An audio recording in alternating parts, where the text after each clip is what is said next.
Let me get over your shoulder.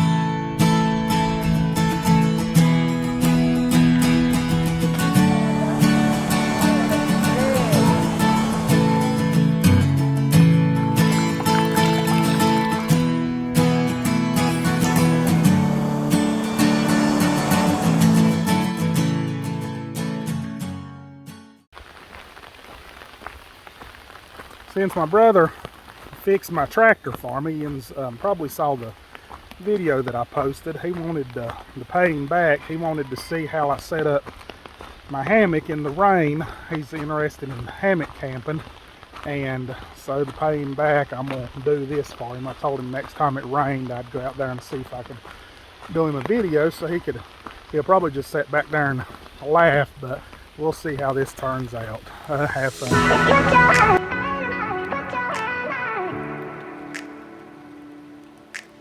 First thing I do whenever I go to set my hammock up, whenever I find two trees that I want to put it between, I always look up just to make sure there ain't no kind of limbs or anything that may fall on me while I'm asleep or during a storm that may come up.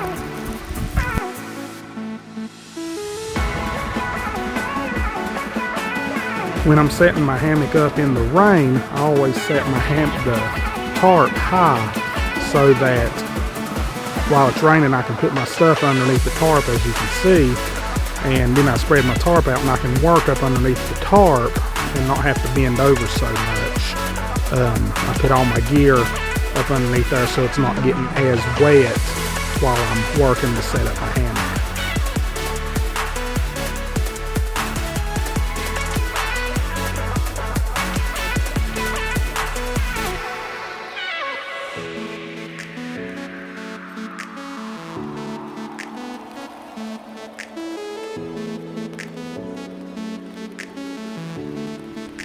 I use whoopee slings to hang my hammock with, and now they take me a little bit of time to adjust with them. Just if you've not used them in a while, they take a little bit of time to get used to, or they do for me, just if you haven't used them in a little bit. And sometimes when the little rope gets wet, I have a little bit of trouble with them. Once I get the hammock set, I go ahead and I put my top quilt and everything inside of the hammock so that it's off of the ground, and I go ahead and start setting up my under quilt and everything, and so that it's already out of the rain and off the ground and everything.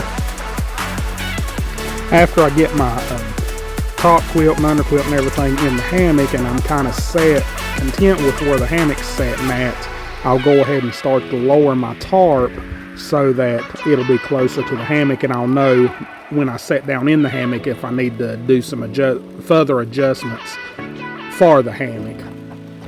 I do have the doors on my tarp, and you can see where the folds is on it. Anyway, right now the hammock's not as taut as it should be, so the doors aren't as close together. I do use my rain kilt as a ground cover so that when I get my pack cover on my pack, I can just lay my pack on the rain kilt up underneath my hammock, and that's where it usually stays at.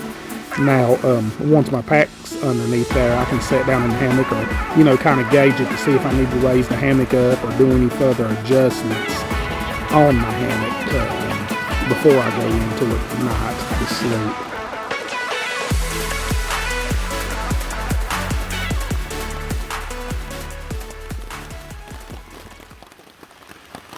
And that's how I set mine up.